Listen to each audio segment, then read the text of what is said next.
In the sprawling, restless city of New York lived a young woman named Alara Winters. To the wealthy patrons she occasionally served and the hurried crowds she navigated through, she was nearly invisible, just another girl trying to survive.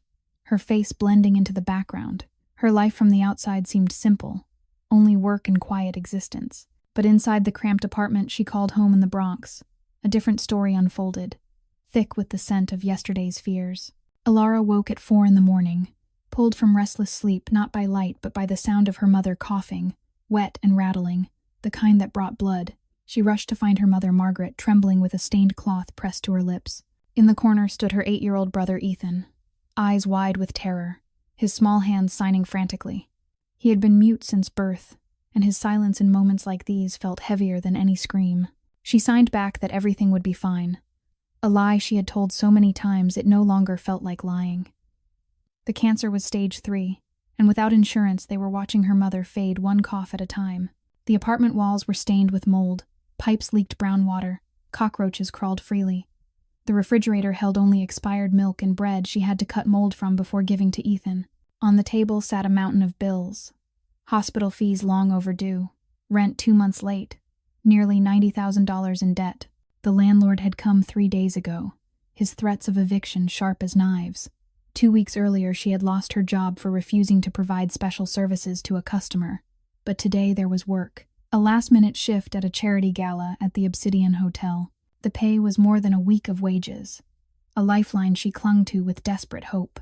She had heard whispers about the Obsidian, that it belonged to dangerous people who made others disappear. She dressed in her black and white uniform, hand-washed and dried overnight. Her mother stirred, finding Alara in the dim light. "You are leaving," she whispered. "Yes, Mama. Be careful, my daughter. Those places are not for people like us, and the men there are dangerous." Alara forced a tired smile. "Just one night. I will bring something home," she promised, a vow she had made 100 times. Hours later she stood in the service basement with 20 other temporary workers, their anxious faces lit by harsh fluorescent lights. Helena Cross, the event coordinator, stood before them with a clipboard like a weapon. "Listen up," Helena barked. "You are replaceable. One mistake and you are out. No pay, no second chance." Her gaze landed on Alara. "You are on VIP service. You will serve the guest of honor exclusively. Do not speak unless spoken to. You are wallpaper. The guest of honor is Nicholas Salvatore." Alara's breath caught. Everyone knew that name, the most ruthless mafia boss in New York. His foundation-funded scholarships she had once dreamed of, applications still hidden under her mattress, hopes that died when she dropped out to protect her family. Serving him now felt like fate mocking her. She nodded, her face a mask of calm she did not feel. She would be invisible. She would make no mistake. If you want to know the satisfying ending and the gleeful revenge that awaits, like this video, share it with someone who loves good stories, and subscribe to the channel so you don't miss what happens next. Because tonight, the invisible girl is about to do something no one will ever forget. Alara was escorted upstairs by a security guard to familiarize herself with the layout before the guests arrived. She stepped out of the elevator and froze, as if she had crossed into another world. A world she had only ever seen in dreams or on the old television screens in hospital waiting rooms. The grand hall of the Obsidian Hotel unfolded before her like a palace from a fairy tale, but the kind of fairy tale meant for those who held the power of life and death, not for poor girls from the Bronx. The black marble floor gleamed so flawlessly that she could see her own reflection in it, white veins running through the stone like frozen silver rivers in a sea of night.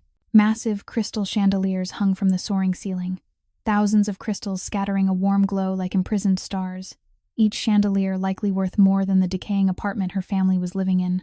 Alara swallowed hard, forcing her face to remain still, refusing to show the awe she felt. She was invisible, she reminded herself, and invisible people weren't allowed to have feelings. Everywhere around her, teams of staff moved with the precision of an orchestra conducted by an unseen hand.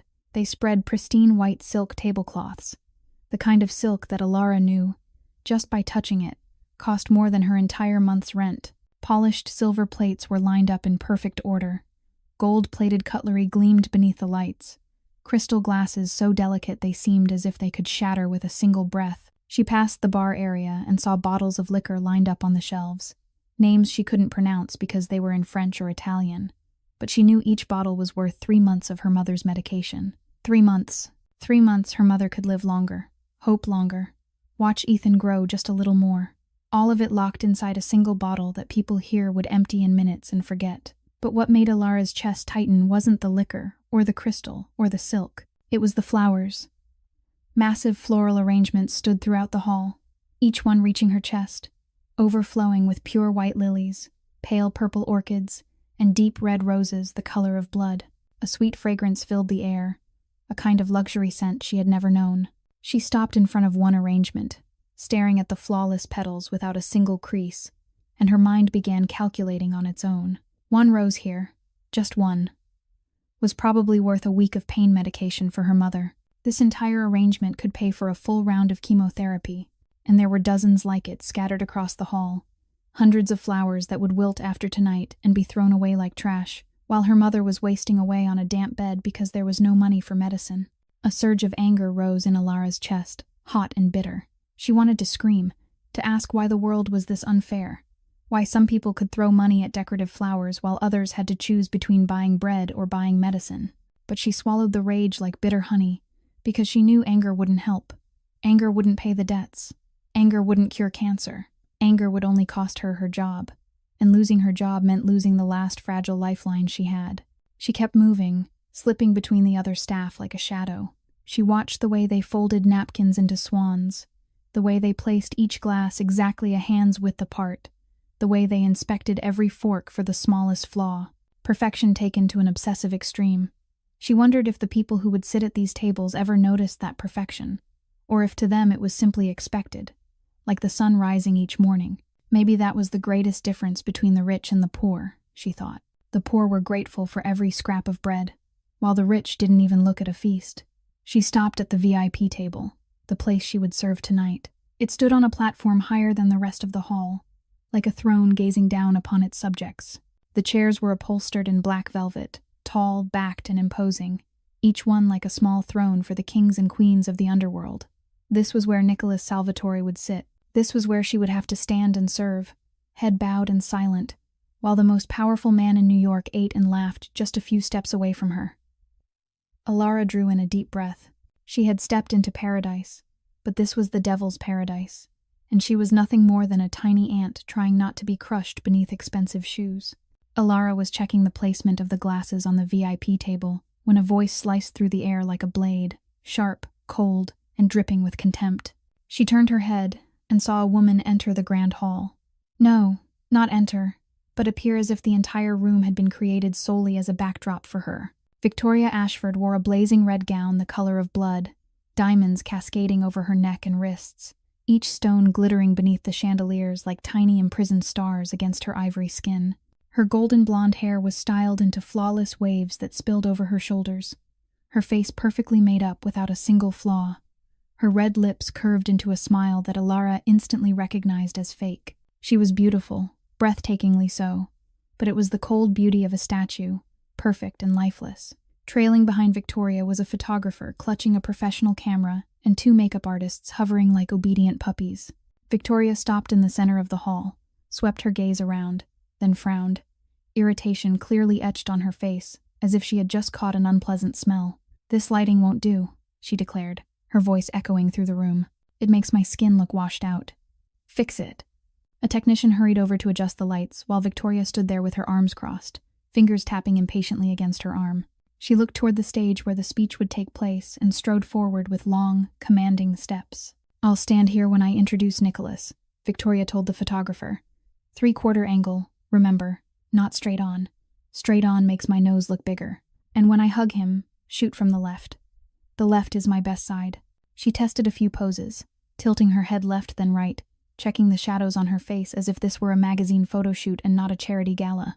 Alara stood motionless in a corner, watching in silence. She noticed that Victoria didn't glance once at the banners about underprivileged children hanging on the walls, didn't spare a second for the scholarship flyers laid out on the tables. To her, tonight wasn't a charity event. Tonight was the night of Victoria Ashford, and everything else was merely a prop. A young waitress accidentally passed by at the exact moment Victoria was posing, blocking the camera's view. Victoria spun around, her blue eyes icy and sharp. "Are you blind?" she hissed, her voice venomous. Or is your brain as empty as the tray you're carrying?" The waitress trembled and bowed her head in apology, but Victoria wasn't finished. She stepped closer and, without a word of warning, slapped the girl hard across the face. The sound cracked through the hall, freezing everyone in place.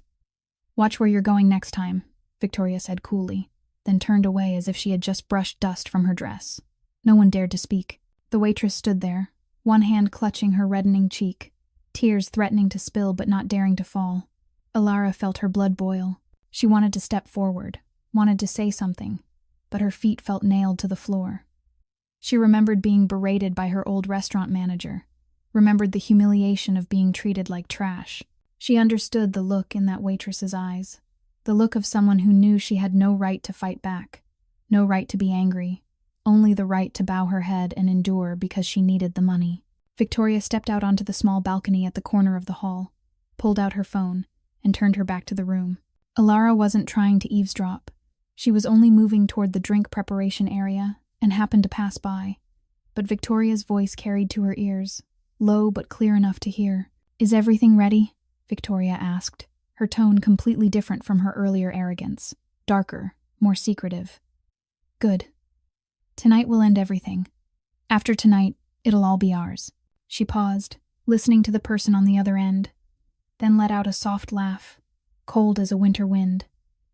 "Don't worry. He doesn't suspect a thing. He trusts me completely." Victoria ended the call, turned back with a radiant smile as if she had been discussing the weather, and walked back into the hall to continue posing for the photographer. Alara stood there, her heart pounding wildly. She didn't understand what she had just heard, but something felt wrong. Something dark lurked beneath those whispered words. The survival instinct, sharpened by years of hardship, warned her that something wasn't right, though she didn't know what it was. She shook her head, trying to push the thought away. This wasn't her concern. She was just a waitress. She only needed to stay invisible, finish her job, and take the money home to her mother. The schemes of the rich had nothing to do with her. Yet Victoria's words echoed in her mind like a curse. Tonight will end everything. Alara was still thinking about Victoria's mysterious phone call when the atmosphere in the grand hall abruptly changed. There were no drums, no announcements, no spectacle of any kind. Yet she felt the shift as clearly as if the temperature in the room had dropped several degrees. Staff members who had been moving suddenly froze, whispered, conversations fell silent, and every gaze turned toward the side entrance. Alara turned her head, and for the first time in her life, she saw Nicholas Salvatore in the flesh. He entered through the side door, not the main entrance like Victoria, as if he didn't need anyone's attention to assert his presence. And he truly didn't. His presence alone was an irresistible force, like a black hole pulling all light and attention toward itself without effort. He was taller than she had imagined, likely over 1.8 meters, broad-shouldered, his physique honed and contained beneath a perfectly tailored black suit, the kind that cost more than an entire year of her wages just by looking at it. His hair was ink black, slicked back to reveal a sharply defined face with a jawline that looked carved from stone. But what Alara couldn't look away from were his eyes, gray like the sky before a storm, cold and unfathomably deep, as if they could see straight through anyone's soul. And the scar, a faint scar, ran from his temple down to his left cheekbone. Not long, but long enough to tell a story of violence and survival. It didn't make him less handsome. If anything, it made him more dangerous. A silent warning that this was a man who had walked through hell and lived. Alara remembered the rumors about the failed assassination 5 years earlier, when someone had tried and failed to kill him. People said he had taken revenge with his own hands, and none of those behind the plot were still alive to tell the tale. Walking just behind Nicholas was a large, solidly built middle-aged man with the expressionless face of a statue. Tony Russo, Alara guessed, the boss's driver and most trusted bodyguard.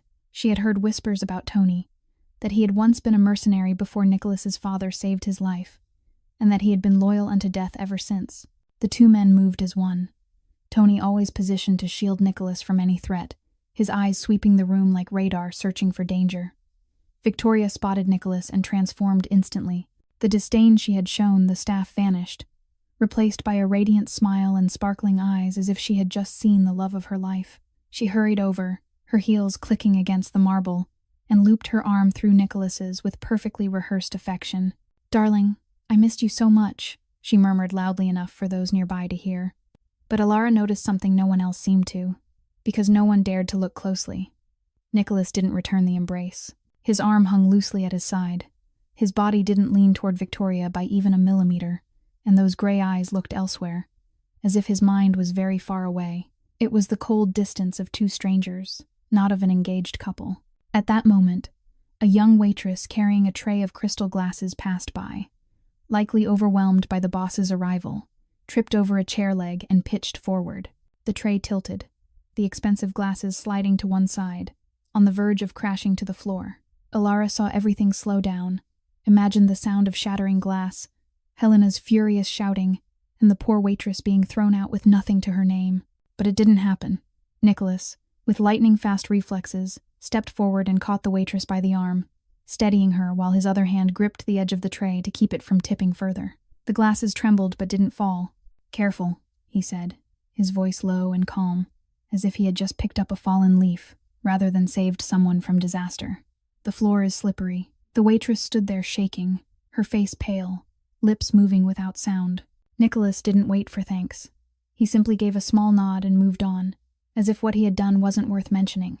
Alara stood there, witnessing it all, a strange confusion rising inside her. She had prepared herself to serve a devil, a cold-blooded killer everyone feared. But that devil had just saved a waitress from being fired without asking for a word of gratitude. She glanced at Victoria, still clinging to Nicholas's arm with her fake smile, and remembered how she had slapped a staff member simply for crossing the camera's view. They were about to be married, yet they were worlds apart. One struck a worker for being in the way. One steadied a worker to keep her from falling. Alara didn't know what kind of man Nicholas Salvatore truly was. He might be a killer. He might be the monster people whispered about. But in that moment, he was infinitely kinder than his beautiful fiancé, and that only deepened her confusion about the man she would be serving all night long. Alara tried to push the image of Nicholas steadying the waitress out of her mind and refocus on her work. She moved back toward the VIP table for one final check before the guests arrived, making sure everything was perfect, just as Helena demanded. The glasses had to gleam, the napkins had to be folded precisely, the cutlery had to be aligned. She bent down to adjust a glass that was slightly out of place, so absorbed in that small detail that she didn't notice someone walking toward her. When she straightened and turned, she collided with a wall. No, not a wall. A solid chest. The faint scent of expensive cologne mixed with something unmistakably masculine and dangerous. Her heart skipped a beat as she realized who she had just run into. Nicholas Salvatore stood directly in front of her, close enough that she could have counted every stitch on the lapel of his suit if she had dared to look up. But she didn't dare. She dropped her gaze instantly, her heart pounding like a war drum, her hands gripping the hem of her uniform so tightly her knuckles turned white. "I'm sorry, sir," she said, her voice trembling despite her effort to control it. "I wasn't watching where I was going. Please forgive me." She waited for the anger, for the shouting, for being thrown out just as Helena had warned. One mistake and she would disappear, unpaid, without a second chance. She had made that mistake, and now everything was over. But the shouting never came. Instead, there was silence, stretching for several seconds that felt like centuries. Then a low, steady voice spoke, not angry, not cold, only touched with a gentle curiosity she hadn't expected. "What's your name?" Alara froze. She wasn't sure she had heard correctly. The most feared mafia boss in New York was asking her name. A temporary waitress who would vanish from this world after tonight as if she had never existed. She swallowed, still unable to lift her head. "Alara, sir. Alara Winters." Her voice was barely above a breath, and she wondered if he could even hear it. "Alara," he repeated, and the way he said her name made it sound unfamiliar, almost melodic, as if he were tasting each syllable carefully. "Alara Winters." Then he said something she never could have anticipated, something that would carve itself into her memory forever. "Lift your head." She didn't react, thinking she must have misheard. "Lift your head," he repeated, his voice still calm but softened by something she couldn't name. "You don't owe anyone your gaze. Don't bow your head as if you're guilty." Alara slowly raised her head, as if her neck were rusted and every centimeter required effort. And then her eyes met his. Those gray eyes looked straight at her. Not through her the way wealthy people usually did, but at her, truly seeing her as a person rather than a shadow. There was no contempt in them, none of the indifference she had learned to accept. There was only pure attention, as if in that moment she were the only person in the room worth looking at. The moment lasted only a few seconds, but to Alara it felt as long as an entire lifetime. She didn't know how to respond, didn't know what to say. No one had ever spoken to her like that before. No one had ever told her to lift her head instead of bowing it. Her whole life she had been taught to lower her gaze, to make herself small, to remain invisible. And now the most powerful man in this city, the man everyone feared, had told her not to bow her head. Nicholas gave a small nod, as if he had just completed some unspoken ritual, then walked away, leaving Alara standing in the glittering hall, with a heart beating rhythms she couldn't name. She watched his back disappear into the crowd of staff, and wondered whether she had just met a devil or an angel. Or maybe, just maybe, he was both. The grand hall of the Obsidian flared to life as the first guests began to arrive.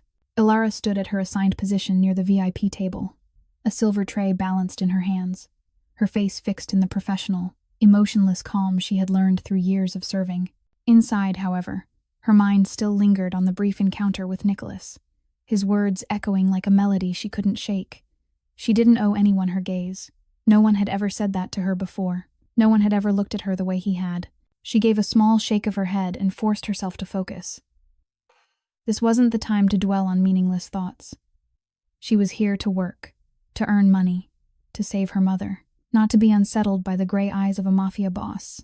Guests filed in one by one, expensive suits and glittering evening gowns, diamonds and gold catching the light of the chandeliers. They laughed, shook hands, exchanged polite embraces with smiles that never reached their eyes.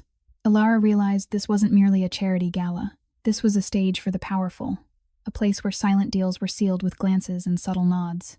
She spotted faces she guessed belonged to bosses of other Mafia families, men with the eyes of predators and women as beautiful and deadly as vipers at their sides. All attention gravitated toward the VIP table, where Nicholas Salvatore sat like a king upon his throne. Victoria sat beside him, her hand resting possessively on his arm, her radiant smile never fading. She laughed at the right moments, spoke the right words, tilted her head at the perfect angle whenever a camera turned their way. It was a flawless performance of the perfect fiancé. But Alara, who had survived by observing her whole life, noticed what the cameras missed, the slight shudder that ran through Victoria when Nicholas touched her, as if she were suppressing revulsion. The way her eyes skimmed past Nicholas, searching for someone else in the crowd. The way her smile vanished the instant no one was watching, revealing a face cold and calculating. Alara poured champagne into Nicholas's glass, lowering her head just enough to show respect, but not as deeply as she once would have. She remembered his words and kept her back a little straighter. He didn't look at her, absorbed in conversation with the man beside him, yet she sensed that he knew she was there. She poured for Victoria, who didn't bother to acknowledge her, as if Alara were nothing more than air, then moved to the place of the man Nicholas was speaking with, Marco Benedetti. Alara had heard Helena mention the name during the assignments. Salvatore's advisor, the most trusted man in the family. He appeared to be around 40, his hair threaded with gray, his face carrying the refined handsomeness of a gentleman. Yet something in his eyes unsettled her, a cunning hidden beneath the trustworthy exterior. As she poured champagne for Marco, she caught his gaze flick toward Victoria, swift as lightning but unmistakable. It wasn't the look of a man glancing at his boss's fiancé. It was the look of a lover, heated and full of desire. She continued to observe as she moved around the table like a shadow. The discreet touches beneath the tablecloth between Victoria and Marco when the fabric shielded them from view. A small slip of paper passed from Victoria's hand to Marco's as she pretended to reach for a napkin. The looks they exchanged whenever Nicholas turned away to speak with someone else, brief yet laden with meaning. Alara felt her stomach tighten. She wasn't foolish. She knew what she was seeing. Victoria Ashford, Nicholas Salvatore's beautiful fiancé, was having an affair with his right hand. Yet there was something more, a sense of unease she couldn't name. She remembered the phone call she had overheard earlier, Victoria whispering that tonight would end everything. She watched the way Victoria and Marco looked at each other, not with the eyes of secret lovers but with the eyes of conspirators waiting for something. Something was going to happen tonight. She felt it in the air, in the tension Victoria tried to mask behind her smile, in the way Marco kept checking his watch as if counting down to a critical moment. Alara told herself it wasn't her concern. She was just a waitress. She only needed to finish her job and go home to her mother and Ethan. The schemes of the powerful had nothing to do with her, but a small part of her, the part that had seen Nicholas steady the stumbling waitress, the part that had heard him say she didn't need to bow her head, felt a strange worry she couldn't explain. She shook it away. Nicholas Salvatore was a mafia boss. He had an entire army protecting him. He didn't need the concern of a poor girl from the Bronx. And she shouldn't care about his fate.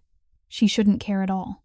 Ilara's champagne tray was more than half empty, and she needed to return to the preparation area to fetch more. She dipped her head slightly to excuse herself from the VIP section and slipped through the crowd of guests with the practiced ease of someone used to moving unseen. The grand hall was now packed, laughter and conversation blending with the soft music from the band in the corner, the scent of expensive perfume mixing with alcohol and food. She headed toward a side corridor leading to the kitchen area, where fewer people passed and the air was cooler, away from the harsh glow of the chandeliers. The hallway was quiet, only the soft echo of her heels against the stone floor accompanying her steps. As she passed a small room, perhaps a storage space or a staff break room, voices drifted out and made her stop short. Marco Benedetti's voice, low and controlled, yet clear in the stillness of the corridor. Ilara knew she should keep walking, pretend she hadn't heard anything, and return to her work. But there was something in that voice, a tension, a secrecy, that seemed to nail her feet to the floor. "Is everything ready?" Marco asked, clearly speaking on the phone with someone. "The glass has been marked. Right. We need to be certain there are no mistakes. Just one glass, the one meant for him." Ilara held her breath, her heart pounding violently in her chest. She knew she shouldn't listen, shouldn't be here, but she couldn't move. Marco's voice continued, cold and calculating, as if he were discussing the weather rather than something far darker. "Ricin," Marco said, his voice lower, but Ilara could still hear because she stood close to the wall, her ear angled toward the slightly open door, colorless, odorless. After the speech, when he raises the glass for a toast, it'll be over. Sudden heart failure, a tragedy among the elite. No one will suspect a thing. Ilara's blood turned to ice. Ricin. She didn't know much about poison, but she knew enough to understand it could kill. And the glass was marked. The glass meant for him. Who was him? She knew the answer before she had time to think. There was only one man here referred to with that pronoun, spoken with such fear and reverence. Nicholas Salvatore. "Victoria knows the plan, right?" Marco asked, and Ilara felt her stomach twist violently. Victoria, the beautiful fiancée sitting beside Nicholas, her hand resting on his arm with practiced affection. She knew. She was part of this. "Good," Marco said. "After he's dead, everything will belong to her, and she'll belong to me. The Salvatore Empire will be ours. 10 years of waiting, 10 years of playing the loyal man, finally rewarded." Ilara heard footsteps inside the room, as if Marco were pacing back and forth. She had to get away. If he discovered she had heard this, she would die. She knew it with the same certainty that she knew the sun would rise the next morning. These people were planning to kill the most powerful mafia boss in New York. They wouldn't hesitate to eliminate an anonymous poor waitress. She stepped back slowly, carefully, trying not to make a sound, her heart racing so wildly she feared Marco might hear it. "Don't let Chef Carlo mess this up," Marco said, his voice sharpening. "Remind him. Only the glass with the green mark. No mistakes. After tonight, he'll have enough money to disappear from the country forever." Chef Carlo. The chef. Ilara carved the name into her memory, though she had no idea what she would do with it. She kept retreating, one step at a time, until she was far enough to turn and walk quickly toward the kitchen, forcing herself not to hurry too much, not to draw attention if anyone happened to see her. When she reached the drink preparation area, Ilara leaned against the wall, her hands shaking so badly she had to grip the counter to stay upright. What had she just heard? She had just become a witness to an assassination plot. Marco Benedetti, Nicholas's most trusted right hand, was planning to kill him with the help of Victoria, the fiancée he was about to marry, and a chef named Carlo would be the one to do it, slipping ricin into the champagne glass marked in green. The glass that she, Ilara Winters, the VIP server, would be the one to place into Nicholas Salvatore's hand. Ilara forced herself to calm down, breathing deeply and evenly until her heart no longer felt as if it might burst from her chest. She told herself she had misheard, that maybe Marco had been talking about something else, that she was being paranoid because of stress. But deep down, she knew she hadn't misheard. Every word Marco had spoken still echoed in her mind like a death knell. Ricin, the glass with the green mark, sudden heart failure. After the speech, she shook her head hard, as if she could drive the thoughts out by force. This wasn't her business. She was just a waitress, She had nothing to do with these powerful people and their dark schemes. She only needed to finish her job, take the money, and go home to her mother and Ethan. That was all. She stepped into the drink preparation area, where rows of expensive champagne bottles stood, neatly arranged, and gleaming crystal glasses waited to be filled. A man in a chef's uniform stood there with his back to her, doing something with a single glass set apart from the others. When he turned, Alara recognized Chef Carlo from the name tag on his chest. His face was tight with tension, sweat beading on his forehead despite the cool air. And when he saw Alara, he startled as if caught doing something wrong. "What do you need?" he asked, his voice dry and guarded. "I'm here to get more champagne for the VIP section," Alara replied, forcing her tone to remain steady. Chef Carlo nodded and stepped aside, but his eyes never left her until she picked up the prepared tray of drinks. Alara set the tray on the counter to inspect it, counting the glasses as she always did before carrying them out. And that was when she saw it. A glass placed at the center of the tray, no different from the others at first glance, champagne bubbling golden beneath the light. But when she lifted the glass to check for smudges, as Helena had instructed, she saw something that made her heart nearly stop. A small green sticker, no larger than a fingertip, affixed to the bottom of the glass in a spot no one would ever see unless they deliberately turned it over. The glass with the green mark. Marco's words thundered in her head. Only the glass with the green mark. No mistakes. Alara set the glass down, her hands shaking so badly she almost spilled it.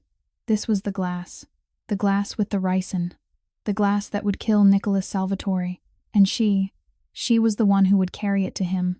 She would be the unknowing instrument of murder if she hadn't overheard that phone call. She stood there, staring at the glass as if it were a venomous snake ready to strike at any moment. Her mind spun with 1,000 chaotic thoughts. What should she do? Who could she tell? Who would believe her? A poor, anonymous waitress, accusing the powerful advisor of a mafia boss.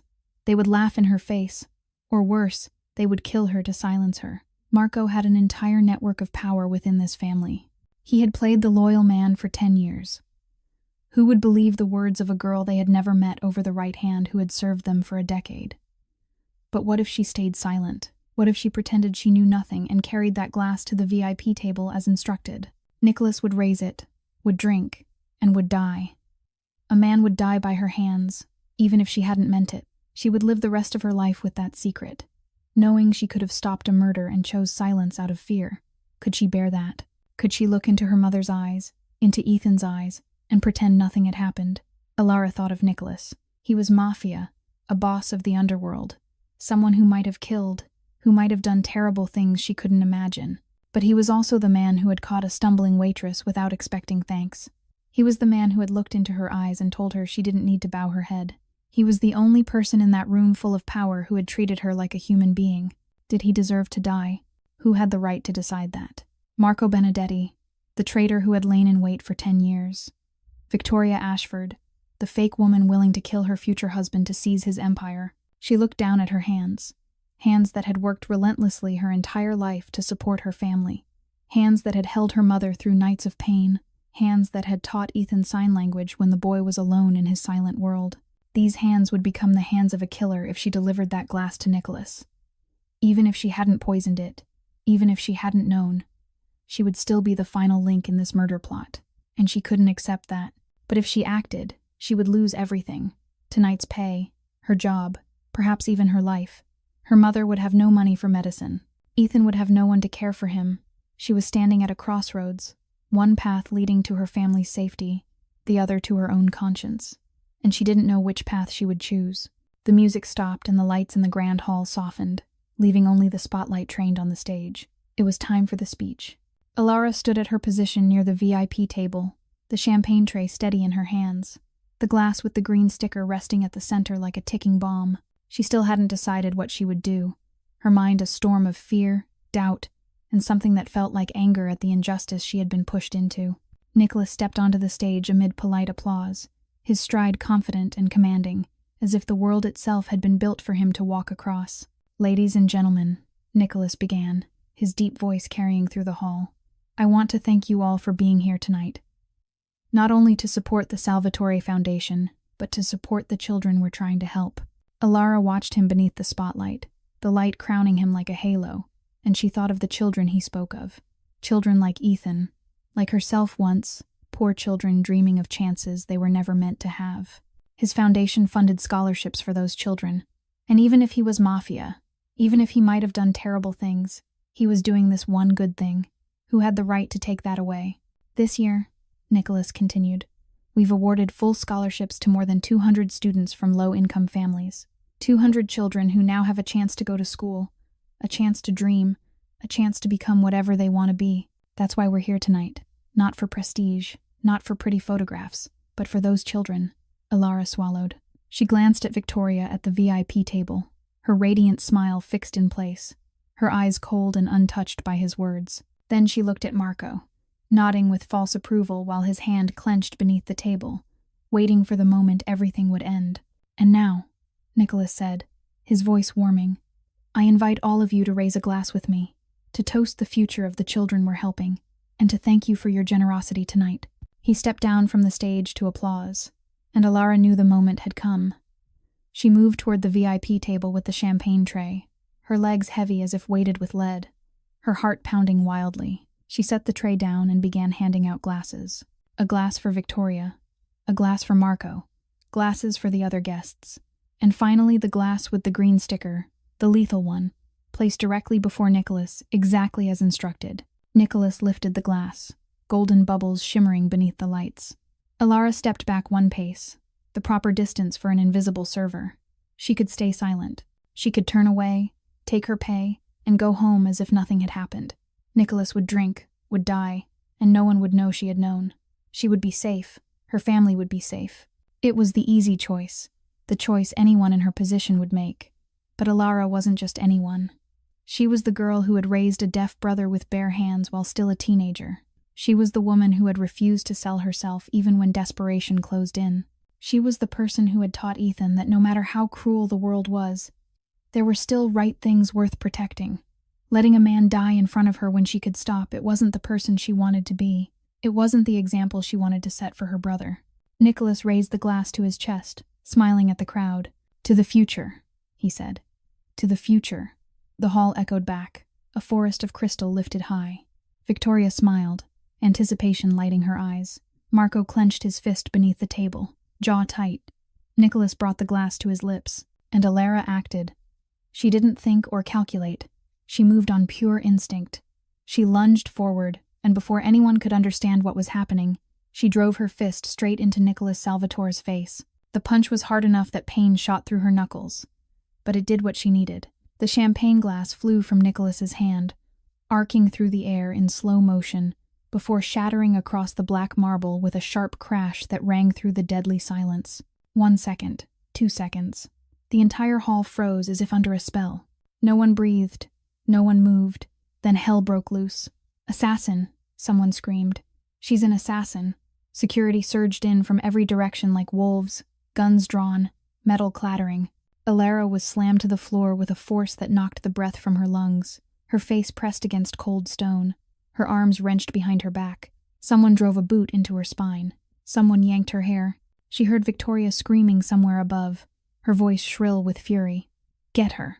She tried to kill Nicholas. Kill her. Marco's voice cut through the chaos, cold and decisive. Take her to the basement. I'll handle her myself.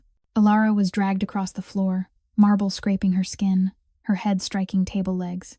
She didn't fight back. She gathered what strength she had left and screamed, her voice tearing through the uproar. That glass was poisoned. Check the glass. There's a green sticker on the bottom. No one listened, or no one wanted to. She kept screaming until she was dragged into an elevator, and the doors slammed shut, swallowing her voice into darkness. The basement room was freezing and pitch black, lit only by a single bare bulb casting a dull yellow glow over a metal chair positioned at the center. Alara was shoved into the chair with enough force that she nearly fell, her hands cuffed tightly behind her back, cold metal biting into the skin of her wrists. She tasted blood in her mouth from the split lip she'd suffered when she was slammed to the floor in the grand hall, and one side of her face was swelling from where it had struck a table leg. But she didn't cry. She'd learned not to cry when she was very young. From nights when her stepfather came home drunk and took his rage out on her mother, from days of hunger so sharp her stomach cramped while she still smiled at Ethan so he wouldn't be afraid. Tears didn't solve anything. Tears were a weakness she couldn't afford. The door opened and Marco Benedetti walked in, followed by 2 guards built like walking walls. He removed his suit jacket and rolled up the sleeves of his dress shirt as if preparing for physical labor, the yellow light carving harsh shadows across his face. "Close the door," Marco ordered, and the door slammed shut behind the guards, leaving her alone with the man she knew wanted Nicholas dead. Alone with the man who now certainly wanted her dead as well. Marco pulled another chair close and sat facing her, so near she could smell his expensive cologne mixed with whiskey. He studied her for a long moment, his dark eyes alight with the cruelty she had sensed beneath his polished exterior earlier that evening.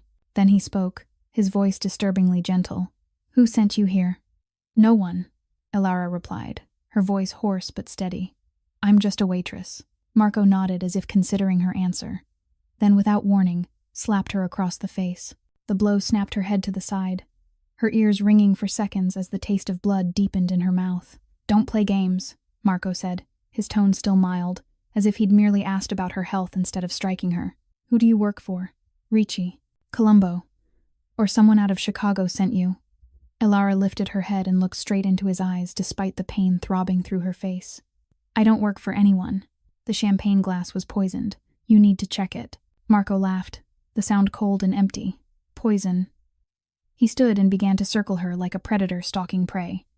A poor waitress from the Bronx suddenly knows about poisons and assassination plots. Fascinating. How stupid do you think I am? He stopped behind her, and Elara felt his breath against her neck, cold as air from hell. "I'll ask you one last time," Marco whispered beside her ear. "Who sent you? Give me a name and I'll let you die quickly. Refuse, and I'll make you beg for death for hours." Elara swallowed, her heart pounding like a war drum, but she refused to let fear show on her face. "No one sent me. I heard you on the phone in the hallway. You talked about the marked glass, about ricin, about killing Nicholas after the speech. I saw the green sticker under the glass. I know what you're doing." Marco froze for a moment, the silence turning thick enough to cut. Then he stepped back in front of her, his face twisted with rage, all traces of refinement gone. "You heard me?" he hissed. "How much did you hear?" Elara met his gaze, and in that instant she chose to tell the truth, because lying wouldn't save her, and the truth might frighten him. "I heard everything. Ricin, Chef Carlo, Victoria, the Salvatore Empire going to you after Nicholas dies, 10 years of pretending to be loyal. I heard it all." Marco slapped her again, and again, and again, each blow harder than the last, Elara's head snapping back and forth like a broken puppet. She felt blood streaming from her nose, from her lips, iron filling her mouth. But she didn't beg, she didn't cry, she didn't plead. She only stared at him with eyes that refused to yield, and that seemed to drive him further into madness. "Who do you think you are?" Marco shouted, his control shattering. "You think you can ruin my plan. You're nothing but a nobody waitress. I'll kill you, and tomorrow no one will know you ever existed." He drew a gun from his holster, the cold click of the chamber echoing through the room. Elara looked at the barrel pointed at her head and thought of her mother, thought of Ethan, thought of promises she would never be able to keep. But she didn't regret her choice. She had done the right thing. She had tried to save a man from being murdered by a traitor. Even if she died here, she would die with a clean conscience. But Marco never pulled the trigger. The door burst open with a thunderous crash, and standing in the doorway, gray eyes cold as a blizzard, and his face utterly unreadable, was Nicholas Salvatore. Nicholas stood in the doorway like a statue carved from stone and shadow, gray eyes sweeping the room in a single second and taking in everything. Elara with her bruised face and blood at her lip, Marco with a gun in his hand, and the look of a man caught in the act. The air was so thick it felt like it could be cut with a knife. Tony Russo stood just behind Nicholas, his hand resting near the gun at his side, ready to move if needed. Marco lowered the weapon at once, his expression shifting swiftly from rage to a carefully masked concern. "Boss," he said, his voice slipping back into professional calm, as if nothing had happened. "I'm interrogating the attacker. She won't say who sent her." Nicholas didn't answer right away. He stepped into the room, each footfall heavy against the cold concrete, and stopped between Marco and Elara like a wall made of flesh and will. "Leave," he said, his voice low and even, but carrying a weight that allowed no argument. Marco blinked, surprise flashing briefly across his face before disappearing. "Boss, she's dangerous. Let me handle it." "Leave," Nicholas repeated, this time turning to look directly into Marco's eyes, and Alara saw Marco shudder despite his effort to hide it. "I'll handle this myself." Marco hesitated for a heartbeat, his gaze sliding toward Alara with a silent threat. Then he bowed his head. "Yes, boss." He walked out, his shoulders rigid, and the door clicked shut behind him. Nicholas motioned for Tony to stand at the corner of the room, then pulled the chair Marco had used and placed it in front of Alara. He sat down, resting his hands on his knees, and studied her in silence for a long moment. Alara met his gaze, her face throbbing, the taste of blood still in her mouth. But she didn't lower her head. She remembered what he had told her earlier and kept her back straight, even though everything inside her was screaming with pain and exhaustion. He looked at her as if trying to read a book written in a language he had never seen, gray eyes deep and unreadable. "You punched me," Nicholas finally said. Not a question, but a statement. "In front of 300 people. You punched the most powerful Mafia boss in New York, in front of 300 people." Alara nodded. There was nothing to deny. "Why?" he asked, his voice still calm but edged with genuine curiosity. "Because you were about to die," Alara answered, her throat dry and her voice hoarse but every word clear. "That champagne glass was poisoned. There was a green sticker on the bottom to mark it. I heard someone talking about the marked glass and the plan to poison you after the speech." Nicholas didn't react, his face still carved from stone, but Alara caught something flicker in his eyes. Interest, perhaps, suspicion, perhaps, or both. "Where did you hear this?" he asked. "In the hallway," Alara said. "When I went to get more champagne. Someone was on the phone in a small room.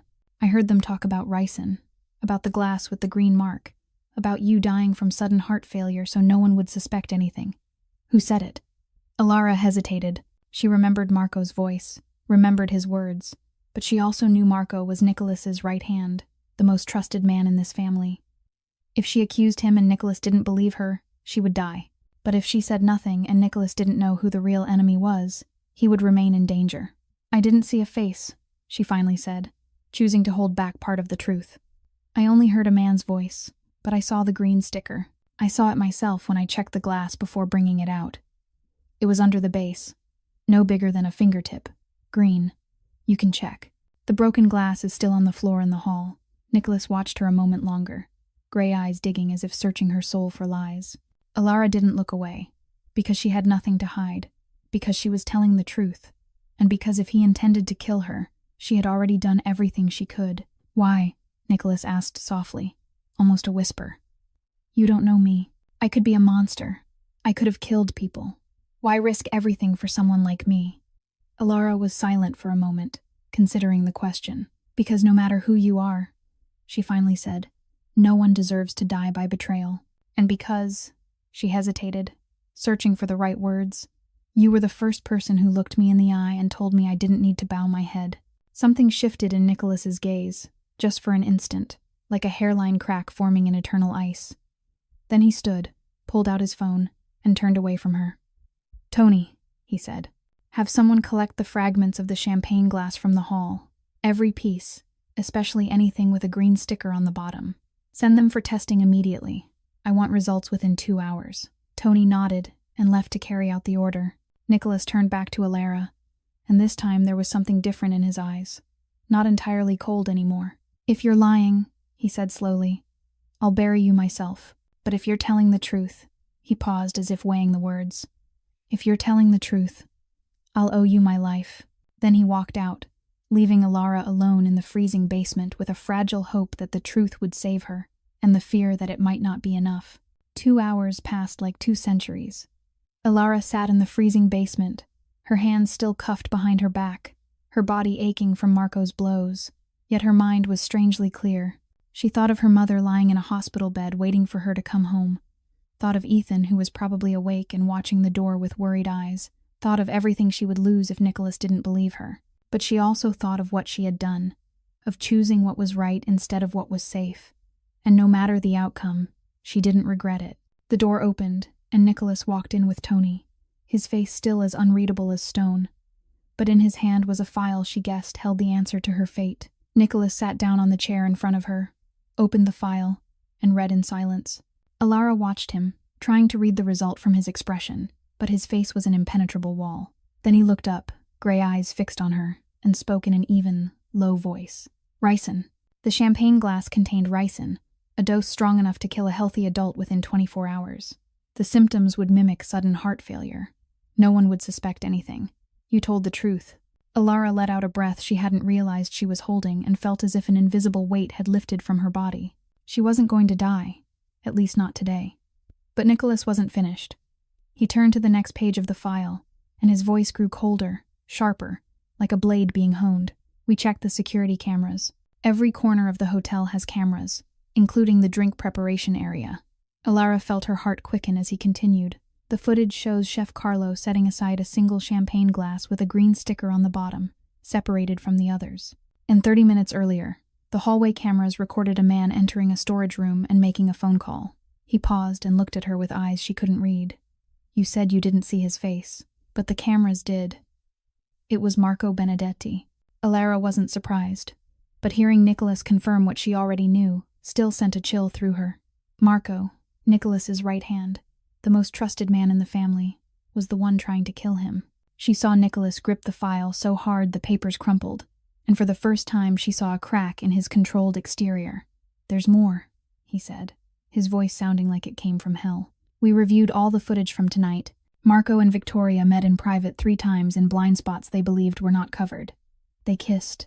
They exchanged documents. They're accomplices. Victoria, the beautiful fiancée with the false smile and ice-cold eyes. Alara wasn't surprised. She had seen the looks they shared during the gala, the secret touches beneath the table. But what Nicholas said next truly stunned her. Tony dug deeper, he said, his voice lowering like the growl of an approaching storm. Bank accounts, encrypted messages, hidden transactions. Marco has been transferring money to Victoria for 5 years. They've been planning this for a long time, waiting for the right moment. Then Nicholas stopped, and Alara saw something in his eyes she had never seen before. Pain. A deep, ancient pain, like a wound that had never healed. But that's not the worst of it, he said, his voice tightening. Tony found proof that Marco was the one who leaked my father's location to the Ricci family 10 years ago. My father was assassinated in an ambush, and for 10 years I hunted the traitor. For 10 years I wondered who sold my father out. And for those 10 years, Marco stood beside me, comforted me, pretended loyalty, while he was the one who killed my father. Alara looked at Nicholas, and for the first time, saw him not as a terrifying mafia boss, but as a man facing the most brutal betrayal imaginable. The man he trusted most, the man his father trusted most, was the one who murdered his father, and was now trying to murder him. For 10 years he held me while I cried at my father's funeral, Nicholas said, his voice distant. For 10 years he swore loyalty to me in blood. For 10 years he looked me in the eye and called me the son he never had. And it was all a lie. Nicholas stood abruptly and turned his back to Alara, his shoulders rigid, his fists clenched at his sides. He stood there in silence for a long time, and when he turned back, his face had returned to its familiar cold mask, but his gray eyes were no longer frozen. They burned with a fire Alara knew would consume everyone who had betrayed him. Tony, Nicholas said, his voice cold as steel. Unlock her cuffs. Get her medical care and a clean room. She's my guest from now on.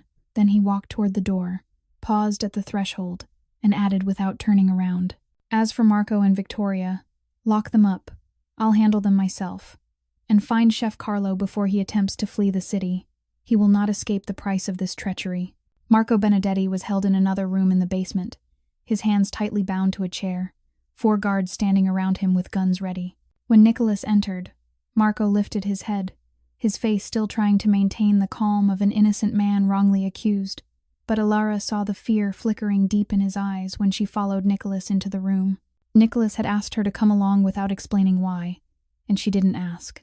Perhaps he wanted her to witness justice being carried out, or perhaps he wanted her to confirm what she had heard. Whatever the reason, she stood in the corner, silent, watching like a shadow.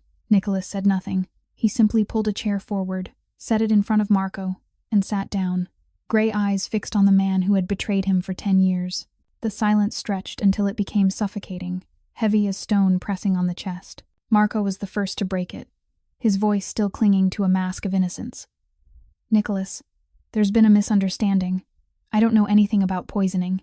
That girl is lying to save herself. You know me. I've served this family my whole life. I served your father the same way I served you. Nicholas didn't respond. He reached into his jacket, took out a photograph, and placed it on the table in front of Marco. Alara couldn't see the image clearly, but she saw Marco's face drain of color when he looked at it. "My father," Nicholas finally said, his voice low and slow like water dripping in a cavern. "My father trusted you more than anyone. You were the only one who knew his location that night. You were the only one who could have sold that information to the Ricci family. And for 10 years, you stood beside me, pretending grief, pretending loyalty, while my father's blood was still on your hands." Marco opened his mouth to speak, to deny, to explain, but Nicholas raised his hand, and Marco fell silent as if his throat had been crushed. "I don't need to hear you," Nicholas said, his voice cold as ice. "I have proof. Bank transfers, encrypted messages, statements from the men you paid to pass information to Ricci. I know everything. And do you know what hurts the most?" He paused, leaning forward, gray eyes burning like twin pits of fire. "It isn't that you tried to kill me tonight. It's that for 10 years, every year on my father's birthday, you went to his grave with me and laid flowers. Every year you looked me in the eye and said you'd never stop hunting the man who killed my father. And we both know you were staring into a mirror." Marco began to tremble, the last mask of composure finally shattering, revealing a coward facing death. "Nicholas," he stammered, "please listen to me. I didn't have a choice. Your father wouldn't understand. There were things I had to do to survive." "Survive."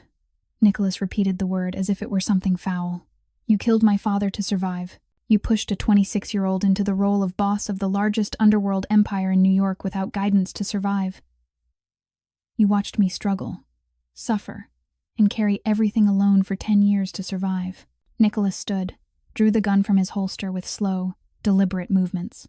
Marco screamed, begged, tears streaming down his twisted face in terror. Nicholas didn't listen. He raised the gun, aimed it straight at Marco's head, and spoke in a voice devoid of emotion. "You had 10 years to live. That's 10 years more than you deserved." A single gunshot rang out, sharp and final, and Marco Benedetti collapsed, his betrayal finally paid in blood. Alara stood in the corner, unblinking, unmoving.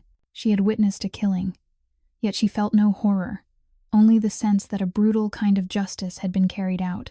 Nicholas walked out of the room with the gun still in his hand, and Alara noticed his hand trembling slightly, something no one else would have seen. He had just killed the man who had been his surrogate father for a decade.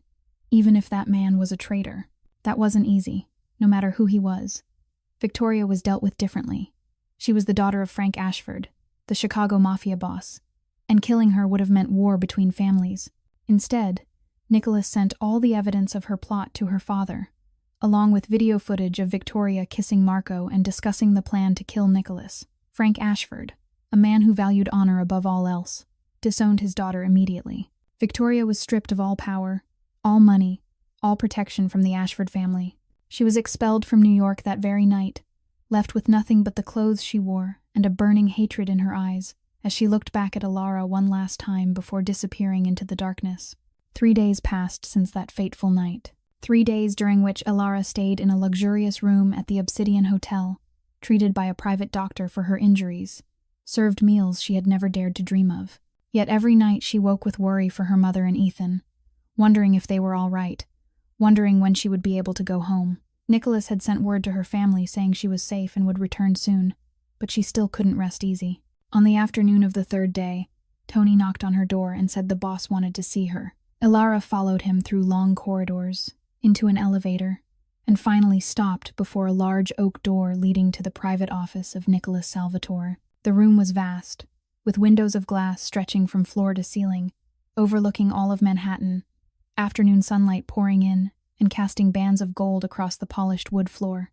Nicholas stood with his back to her, gazing out at the city below, his silhouette dark against the blue sky. When he heard the door close, he turned, and Alara noticed the weariness in his gray eyes, as if he hadn't slept much in the past 3 days either. "You saved my life," Nicholas said, without preamble or polite formalities. "No one does that without a reason. What do you want?" Alara stood there, her hands clenched at the hem of her clothes, and considered the question. She could ask for money. She could ask for enough to pay off the debts, to buy medicine for her mother, to send Ethan to a good school. Nicholas would certainly give it to her, because his life was worth more than any amount of money. But something inside her rejected that thought, rejected the idea of taking money as a reward for doing what was right. "I don't want anything," she finally said. her voice soft but firm. "I just want to go home to my mother and my brother." Nicholas raised an eyebrow, a flicker of surprise crossing his usually unreadable face. "Your mother has stage 3 cancer. Your brother is deaf from birth. You owe nearly $90,000. You're about to be evicted, and you're saying you don't want anything." Alara froze. "You know," she said, not as a question. "I know everything about the people around me," Nicholas replied, walking toward her with slow, measured steps. "I know you lost your job because you refused to sell yourself. I know you punched a Mafia boss in front of 300 people knowing it could get you killed. You're the strangest person I've ever met, Alara Winters." He stopped in front of her, and from this distance she could see the tired lines on his face, the shadows beneath his eyes, and something like genuine curiosity in his gray gaze. He held out a thick envelope. $100,000, he said. "Enough to clear your debts and take care of your mother for a year." Alara looked at the envelope, at the sum that could change her life, then slowly pushed it back toward him. "I can't take that. It's too much, and I don't want to owe you anything." Nicholas looked at her as if she'd spoken a language he didn't understand. "This is the first time in my life someone has refused my money," he said, his tone carrying a trace of something like amusement. "So what do you want?" Alara drew a deep breath, gathering the courage to say what she truly wanted. "A job," she said, meeting his eyes. "A real job. Let me take care of my family with my own work, not with charity or gratitude. I don't need handouts. I need an opportunity." Nicholas was silent for a long moment, his gray eyes studying her with an expression she couldn't read. Then he nodded slowly, as if making an important decision. "You have sharp eyes," he said. "You see what no one else sees, and you have the courage to act. I need those eyes. I need that honesty." Alara didn't know what she was stepping into, but she knew this was the only chance she had, and she wouldn't let it slip away. "Yes," she said, her voice steadier than ever. "I agree." Ilara's life changed completely in just a few short weeks. She became the personal assistant to Nicholas Salvatore, a position she had never dared to dream of, with a salary of $15,000 a month and comprehensive medical insurance for her entire family. On her first day at work, she stood in her new office on the top floor of the Salvatore Holdings building, looking out over Manhattan spread wide below, and wondered if this was all a dream. Only a few weeks earlier, she had been standing in a damp apartment in the Bronx, counting every coin to buy stale bread for her brother. Now she stood among glass walls and expensive furniture, with a completely different future opening in front of her. The first thing Nicholas did was move her mother to the best hospital in New York, a private medical facility with leading oncology specialists and the most advanced treatments available. Margaret was given a private room with a window overlooking a park, nurses on duty 24 hours a day, and full access to medication without any concern for cost. The first time Alara visited her mother in the new hospital, Margaret cried, not from pain but from happiness, because for the first time, she could fight the illness without fearing that she was dragging her daughter into an abyss of debt. "My brave daughter," Margaret said as she held Alara's hand, her voice trembling with emotion. "You saved a man and you saved our whole family." Ethan was accepted into the best school for deaf children in the city, a place with specialized programs and professionally trained teachers. The 8-year-old boy had friends like him for the first time, children who communicated in sign language, and Alara saw her brother's eyes light up in a way she had never seen before. He was no longer alone in his silent world. Their family moved into a new apartment that was clean and safe, with 2 bedrooms and a fully equipped kitchen. No mold, no crawling roaches, no rusted pipes. For the first time in her life, Alara had a room of her own, small but completely hers. Working beside Nicholas wasn't easy, but she found herself enjoying it in a strange way. She managed his schedule, arranged meetings, accompanied him to important events, and most of all, she observed, Nicholas needed her sharp eyes, her ability to notice details others overlooked, and she didn't disappoint him. In a meeting with business partners, she noticed one man constantly glancing at his phone with nervous tension, and later Nicholas discovered he was secretly communicating with a rival. At a charity event, she spotted a guest with unusual behavior, and Tony was able to stop a thief who planned to take advantage of the occasion. She worked next to Nicholas every day and gradually saw both sides of him. In meetings with enemies, he was cold and ruthless, gray eyes sharp as steel, and a voice that could make the most powerful men tremble. But when he visited the orphanage funded by the Salvatore Foundation, she saw him sit on the floor playing with children, a rare smile softening the hard lines of his face. He quietly donated millions of dollars to a children's hospital without anyone knowing, signed large checks for scholarships for poor students without asking for thanks. The devil everyone feared was also doing good things, even if he hid them as though they were weaknesses. She also learned about his past through fragments Tony revealed without meaning to. His mother left when he was 10, leaving him with a strict father and a vast criminal empire. His father was assassinated when he was 26, forcing him into the role of boss far too young, making him learn to be hard and ruthless to survive in a world with no room for weakness. He carried the entire empire on his shoulders for 10 years, with no one to lean on and no one to trust, until Marco's betrayal left him even more alone. Alara looked at him and no longer saw a devil. She saw a lonely man, strong but deeply scarred, and she wondered if anyone had ever truly seen him the way she now did. The following weeks passed, and Alara began to realize that something was changing between her and Nicholas, something she didn't dare name but couldn't deny. It began with small things, moments others might overlook, but she never did. The way he looked at her a little longer than necessary when she reported the morning schedule. The way he always made sure there was a cup of hot coffee waiting on her desk when she arrived, even though he never admitted he was the one who put it there. The way he asked about her mother every day, not out of social courtesy but because he genuinely wanted to know. And the way he remembered her mother's name, remembered what Ethan liked to eat, remembered the small details of her life she didn't even recall telling him. One afternoon, Alara picked Ethan up from school and brought him to the office because there was no one to watch him. She worried Nicholas would be annoyed, since this was a professional workplace, but he only nodded and said it was fine. She set Ethan down to draw in a corner while she worked, glancing over from time to make sure he wasn't causing trouble. But when she finally looked up from a stack of papers, she froze at the sight before her. Nicholas was crouched beside Ethan, and his large hands were awkwardly forming shapes. He was signing to her brother, slowly and imperfectly, but clearly with some practice behind it. Ethan stared at him with wide eyes of surprise, then smiled, the brightest smile Alara had ever seen on her brother's face, and signed back more slowly so Nicholas could understand. Alara stood there gripping the edge of the desk, feeling something inside her chest crack open and melt. He had learned sign language. The most powerful mafia boss in New York, the man the entire city feared, had taken the time to learn how to communicate with her 8-year-old deaf brother. She didn't know when he learned or where, but that didn't matter. What mattered was that he had done it, and he had done it for her, for Ethan, for a reason she didn't dare name. "He's teaching me chess," Ethan signed excitedly when Alara came closer, his eyes shining. "He said he'll teach me until I beat him, but I think he's really good, so I have to learn a lot." Alara looked at Nicholas, not knowing what to say, and he only shrugged as if learning sign language for an 8-year-old was the most ordinary thing in the world. "He's a smart kid," Nicholas said. "He deserves to be spoken to like a person, not ignored just because he can't make sound." That night, after taking Ethan home and making sure he was asleep, Alara returned to the office to finish some unfinished work. She didn't expect Nicholas to still be there, standing by the window looking out at the city at night, a glass of whiskey in his hand that he didn't seem to be drinking. She stopped at the doorway, about to turn back, but he saw her in the reflection of the glass. "Come in," he said without turning around. Alara stepped inside, standing a few steps away, silently looking out at the glowing Manhattan skyline below. "Why did you do that?" she finally asked, her voice barely a breath. "Why did you learn sign language for Ethan?"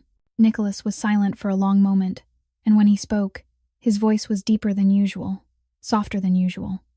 "Because I was a child no one saw too. My mother left. My father was too busy with his empire. I grew up in a house full of people, but no one really talked to me." He turned to her, gray eyes meeting hers with a sincerity she had never seen before. "Ethan is a part of you, and you," he paused as if searching for the right words. "You're the first person in 10 years who's made me want to be better." Alara felt her heart pounding so hard she thought he might hear it. He had just called her you, not she, not Alara, but you, a small word carrying an entire world of meaning. She looked at him standing there, city lights painting shadows across his face, and realized she wasn't afraid of him anymore. She didn't see a devil anymore. She only saw a lonely man, wounded and scarred, still trying to do good in his own way. Nicholas stepped closer, each movement slow as if he feared she might run. He stopped right in front of her, close enough that she could feel the warmth of his body, could smell the faint mix of his cologne and whiskey. "May I?" he asked softly, and she knew he was asking permission, even though he was a man who never asked anyone for anything. She didn't answer with words, only nodded slightly, and he bent down and kissed her. The kiss was gentle and trembling, as if she were something precious he was afraid to break. His lips were warm and soft, nothing like the cold, hardened image he showed the world. Alara closed her eyes and let herself sink into the moment when an invisible girl from the Bronx was kissed by the most powerful man in New York. Not because she had saved his life, not out of gratitude, but because of something real and deeper, something neither of them dared name anymore but could no longer deny.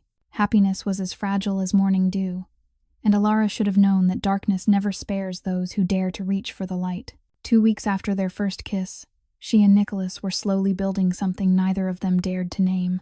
Late dinners in the office, conversations that stretched deep into the night, stolen kisses when no one was watching. She felt happy in a way she had never believed she was allowed to feel. But someone refused to let her keep that happiness. Victoria Ashford, though exiled and disowned, hadn't forgotten her hatred. From exile in a distant city, she followed every piece of news about Nicholas and the new woman by his side, the poor former waitress who had destroyed everything she had built, and she wanted revenge.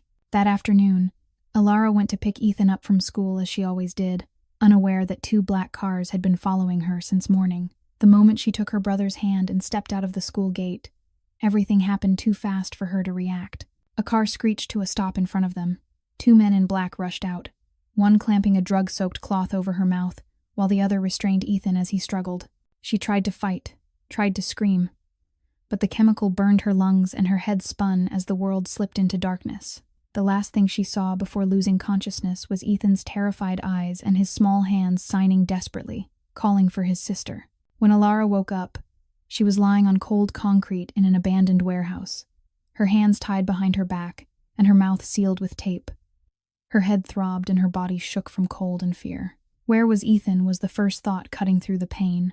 She scanned the room in panic and sagged with relief when she saw him curled in a corner, also tied but seemingly unharmed. He looked at her with red, swollen eyes, tears streaming down his face. And when he saw she was awake, he tried to sign with bound fingers. "Sister, I'm scared." The warehouse door opened and a figure stepped inside, high heels clicking against the concrete. Victoria Ashford stood there, no longer glamorous like the gala night, but gaunt and unhinged. Blonde hair tangled, blue eyes burning with hatred. She looked at Alara like something to be crushed underfoot. "You ruined everything for me," Victoria hissed, her voice trembling with rage. "My money, my position, my future. All for a cheap serving girl. Now I'll ruin everything Nicholas loves, starting with you." At Salvatore Holdings, Nicholas received a call from Ethan's school, saying no one had come to pick the boy up and they couldn't reach Alara. His heart clenched as he called her, and heard only ringing into nothingness. He called Tony, every contact he had, and within an hour he knew the truth. Security cameras near the school showed the abduction. 2 black cars, 4 men, Alara and Ethan taken.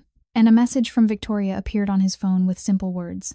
"Now you know how it feels to lose everything." Nicholas lost control. There was no other way to describe it. He smashed everything within reach, barked orders in a voice that sounded like it came from hell, mobilized the entire family to find Alara. Every lead, every camera, every street informant in New York was activated. He put a bounty of $1 million on any information. And when one of Victoria's men was captured and revealed the warehouse location, Nicholas didn't wait. He led the rescue himself, gun in hand, gray eyes burning with a fury nothing could extinguish. They reached the warehouse at midnight. Nicholas didn't wait for security to clear the way. He kicked the door in himself and stormed inside like a demon unleashed. 7 hired killers stood in his path, and he dropped them within minutes, shots precise and merciless, without hesitation. When he found Alara in the shadows, her face bruised from Victoria's blows, but her eyes still unbroken, something inside his chest shattered. He cut her bonds and pulled her into his arms, trembling for the first time in front of anyone. "I'm sorry," he whispered into her hair, his voice breaking. "I'm sorry I let you get hurt. I'll never let this happen again. Never." Victoria was arrested at the scene, screaming and cursing like a madwoman. Nicholas didn't kill her. Not out of mercy, but because he had another plan. He sent her back to Frank Ashford, her father, along with evidence of child abduction and a second attempted murder. Frank Ashford, who had disowned his daughter once for betrayal, now faced the truth that she had crossed every possible line. In the Mafia world, kidnapping women and children was unforgivable, and Frank knew that if he didn't deal with his own blood, the other families would see weakness. A week later, news reached New York that Victoria Ashford had died in a car accident in the suburbs of Chicago. No one believed it was an accident, but no one asked questions. In this world, justice wore many faces, and sometimes it came from the very people one called family. 1 month after the kidnapping, Margaret Winters passed away in her sleep, peaceful and without pain, surrounded by Alara, Ethan, and Nicholas. The cancer finally won, but Margaret left this world with a smile on her lips, knowing her daughter was loved and her son would be cared for. Before closing her eyes, she held Nicholas's hand and whispered in a voice as fragile as a single thread, "Take care of my daughter. She's endured too much. She deserves to be loved." Nicholas tightened his grip on her hand, and for the first time his gray eyes glistened with tears in front of another person. "I promise," he said, his voice breaking. Alara cried through the entire night in Nicholas's arms, and he stayed with her, never leaving her side, saying nothing except holding her while she cried until there were no tears left. For the first time in her life, she had a shoulder to lean on, a place to hide, and though losing her mother was a pain nothing could replace, she knew she wasn't alone in this world anymore. 1 year passed. Alara stood in the office of the Salvatore Foundation, looking out over Manhattan glowing in the afternoon sun, and felt a sense of peace she had never believed she would know. She was no longer an assistant. Nicholas had entrusted her with running the Foundation's scholarship program, a position created just for her. "You see what others don't," he had said when he offered her the role. "You understand what poor children need because you were one of them. I want you to find students like you, talented but without opportunity, and give them the door you never had." And she did exactly that. Over the past year, she interviewed hundreds of students, read thousands of applications, and gave opportunities to more than 300 children from struggling families. Every time she saw a child's eyes light up upon hearing they'd received a scholarship, she remembered the faded forms she once hid beneath a mattress, and she knew she was doing the right thing. Ethan was now 9 years old, a cheerful and confident boy, top of his class and surrounded by friends. He called Nicholas brother Nico in sign language, and the bond between them always made Alara smile. Nicholas taught Ethan chess every Sunday night, and the boy had begun beating him in a few games, something Nicholas pretended to be annoyed by but was secretly proud of. The old damp apartment in the Bronx was now only a distant memory. They lived in a warm house with a small garden where Alara planted roses in memory of her mother, and Ethan had his own room filled with books and toys. That evening, Nicholas took Alara to the rooftop of the Salvatore Foundation building, where a small garden bloomed beneath the sunset. He'd prepared a quiet dinner for just the two of them, candles flickering, red wine poured, Manhattan spreading below them like a carpet of light. Alara looked at him in surprise, wondering what special occasion she'd forgotten. Nicholas led her to the railing overlooking the city, then turned to her with gray eyes softer than she'd ever seen. "1 year ago," he began, his deep voice steady in the still air, "you punched me in the face in front of 300 people. Alara laughed, remembering that reckless moment that had changed her entire life. "It was the most painful punch I've ever taken," Nicholas continued, "but it was also the punch that saved my life. You gave me a chance to live, and more than that, you gave me a reason to live." He dropped to one knee, pulled a small black velvet box from his pocket, and when he opened it, Alara saw a diamond ring sparkling in the candlelight. "You taught me there's still goodness in this world, that there are still people willing to do the right thing even when it costs them everything. You taught me how to trust again, how to love again. Alara Winters, will you be my wife?" Alara stood there, tears streaming down her cheeks, but they were tears of happiness, the kind she never thought she'd be allowed to cry. She looked at the man kneeling before her, the man the city called a devil but who was an angel to her, and she knew her answer long before he finished asking. "Yes," she said, her voice trembling with emotion. "I will." Nicholas stood, slid the ring onto her finger, and kissed her there in the rooftop garden, with all of New York City as their witness.